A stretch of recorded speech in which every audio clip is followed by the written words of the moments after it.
Chapter 6. When Zhou Yunsheng was summoned to the East Palace, the Crown Prince was standing in front of a huge mirror, surveying his body with a gloomy, unpredictable gaze. He had removed his robes and undergarments, and was only wearing thin underpants. His back and chest muscles were robust, lines graceful and smooth. 2 mermaid lines led to his crotch and were concealed, setting off his neatly arranged, compact abdominal muscles, and his bronze skin shined under the sunlight. This was an explosive and seductive body. Just a glance could deeply fascinate people. 2 palace maids who were holding his hair crown had already been blushing shyly for a long time, but they couldn't help but secretly cast over hot glances. Zhou Yunsheng stared blankly, then immediately bowed to salute, not daring to look.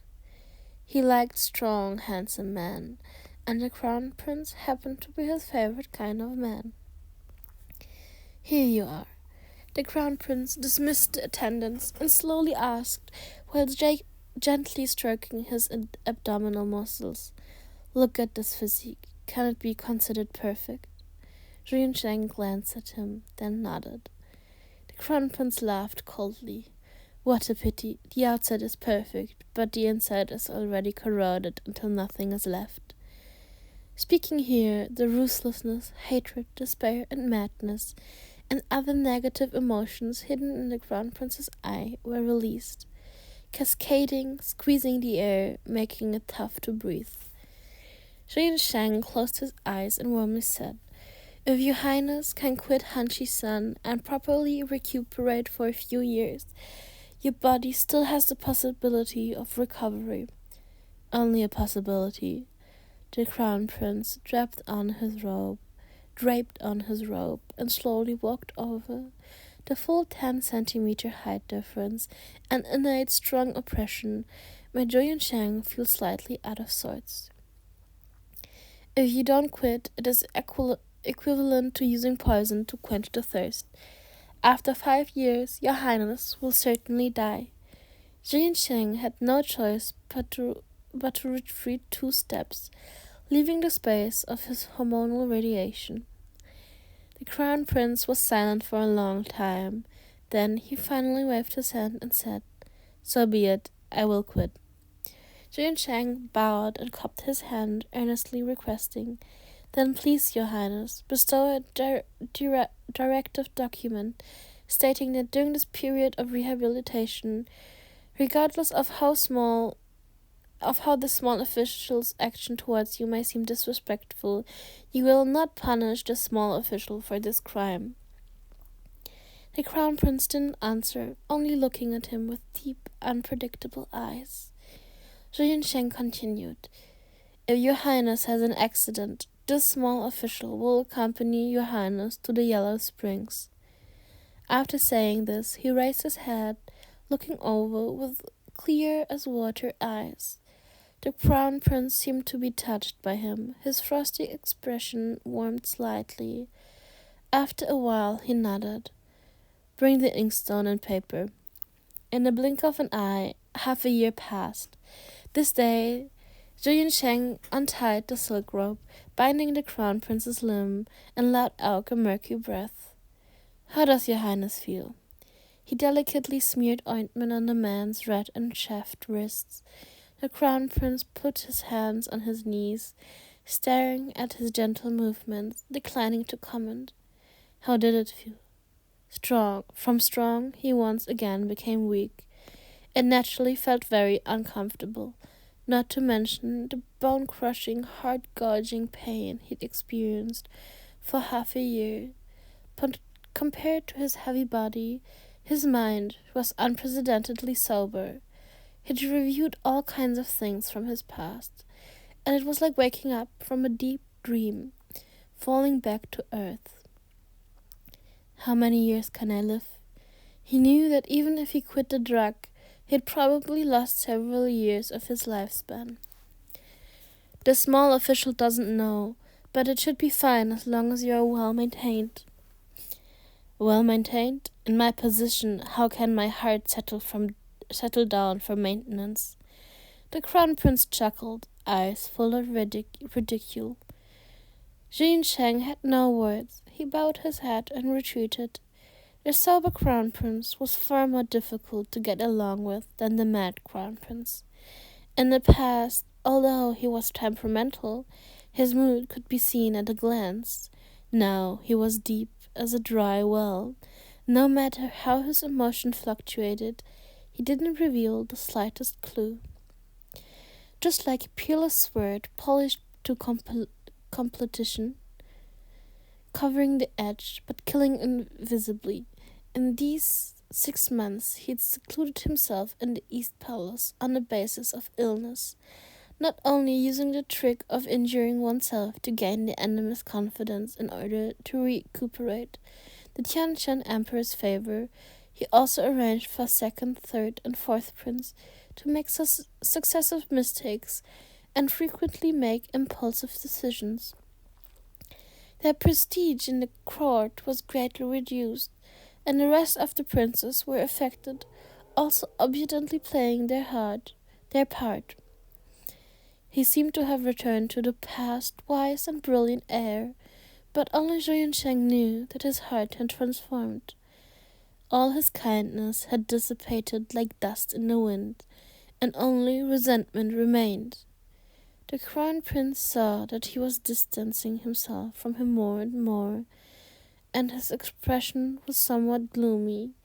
He didn't order him to get up, slowly saying, "You and your father choose to serve me wholeheartedly, but you didn't expect that I was already a half-dead man. I fear I can't guarantee the Shen family 100 years of glory. Your Highness is Dazo's rightful heir. To serve your Highness wholeheartedly is expected." Zhou Sheng lowered his head and cupped his hands. At this time, he even couldn't guess the Crown Prince's thoughts. He had no choice but to follow the principle of talk less talk, less mistakes, so as not to be killed by the Crown Prince before his task was complete. Although his soul was immortal, this shell, Shen Yibin, was mortal. The Crown Prince also didn't know what he wanted the other man to say. Did he want him to show loyalty, or swear by heavens that his assistant was not out of selfishness, but completely from the heart? No matter who you are or what position you are in, I will always stand by you. On what grounds? And why must he obtain his sincerity? The Crown Prince didn't understand, staring at him for a long while. Then he finally waved to dismiss him. "In the future, you call me Xinyan." Ginseng had already walked to the entrance when a deep, hoarse voice sounded behind him. "Xinyan." These 2 words startled him fiercely, abruptly turning back to look. "Scorching bright history of billions of years. This is my courtesy name. Do you have one?" The Crown Prince raised his chin. "Yunsheng." The small official's courtesy name is Yunsheng. He stared intensely at the pale and haggard man. "Yunsheng, this sounds familiar." The Crown Prince stared blankly. Yunsheng almost wanted to rush over and grab his lapel, demanding where he'd heard that name, but he promptly suppressed this impulse. That man was just a string of data. Death meant disappearing forever. How could he follow him? Moreover, how could Xinyan know the name Zhou Yunsheng? He forcefully pushed down his throbbing heart and cautiously said, "Don't worry, Your Highness. Your body will surely get better. The small official will certainly think of a way." Although this world had no panacea, there was a heroine with a spiritual spring, of which one mouthful could wash the marrow and burst the meridian channels. A total rebirth. He would think of a way to get it for the Crown Prince sooner or later. The boy's eyes were clear, his tone firm, as if he resolutely believed this sentence and would use his life force to fulfill it. the crown prince suddenly felt that even if he served him for selfish motives, so what? As long as he stayed by his side, it was enough. Your words, I will remember them. As long as I live, the Shen family will live. What Zhou Yunsheng wanted was an unshakable Shen family. He gave the crown prince a grateful smile, then bowed and retreated. 3 years later, the crown prince was sickly, but one day he finally completely recovered from his illness. However, his body was much thinner, his skin was pale as paper, his eyes were so deep they seemed bottomless, and his thin lips were scarlet like blood. Just watching him silently stand still would make people feel depressed for no reason. Since he seemed to have lost his past temperamentality, he received a few errands sent by the Tiantian emperor. His performance was very beautiful. Even if a perceptive person stared at him, they couldn't grab a weak point. The Tiantian emperor assessed him for a few months, then was finally completely relieved. One day, continuous torrential rain in the Liangjing district formed a disastrous flood, drowning out numerous large and small towns, causing the common people to be displaced. Living from hand to mouth, the courtiers successfully presented memorial reporting on the matter to the emperor, requesting the Tiantian emperor to make a decision. The Tiantian emperor pondered, then handpicked the crown prince and the seventh prince to jointly visit Liangjiang to deal with this matter. Because of the crown prince's ruthless manipulations, the other princes were all deemed failures. Only the filial, respectful, and humble seventh prince escaped the calamity. If this assignment could be completed beautifully, he would gain great face in front of the Tiantian emperor. The seventh prince was very happy. On the surface, he submitted to the crown prince, but after returning back, he discussed with several advisors about how to stand out.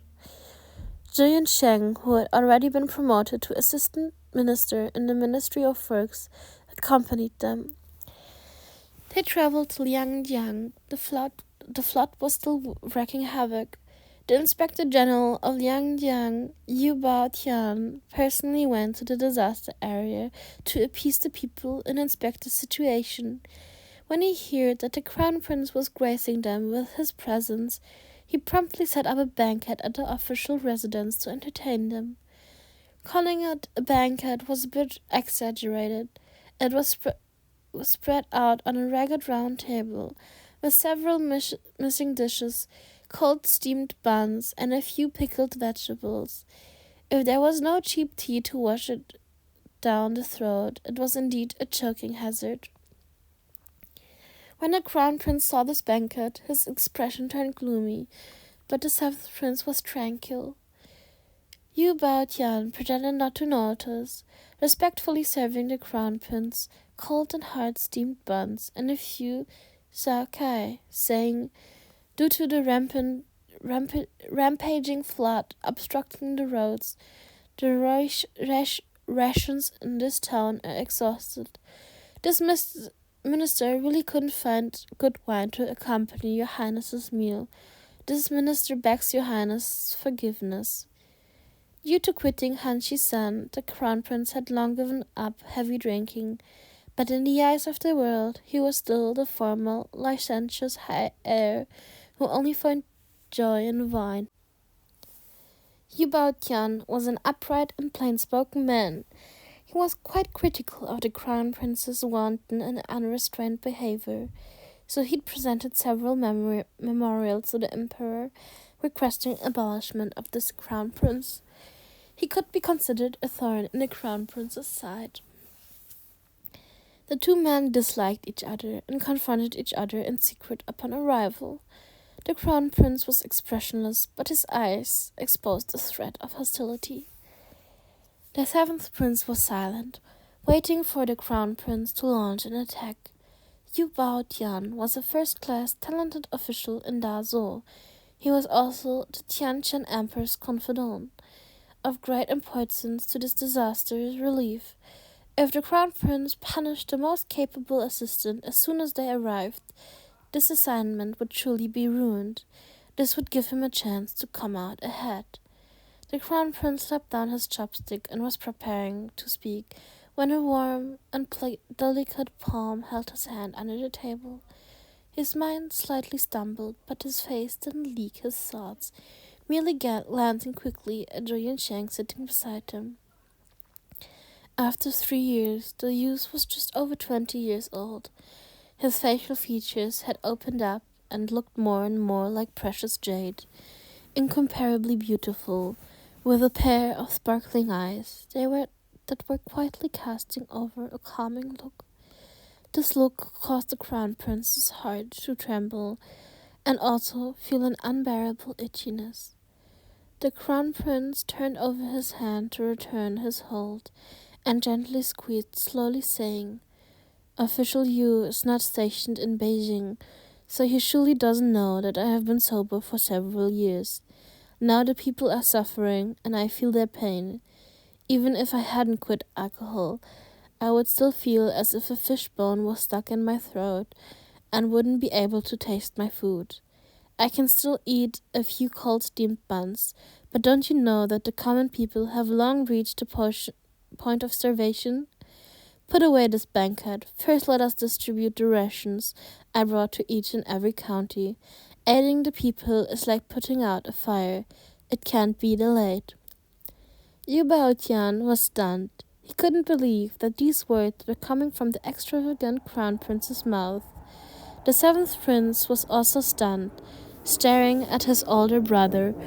While the two stared foolishly, the Crown Prince picked up 2 steamed buns, handed one to Zhou Yunsheng, and ate the other while walking, hastily leaving.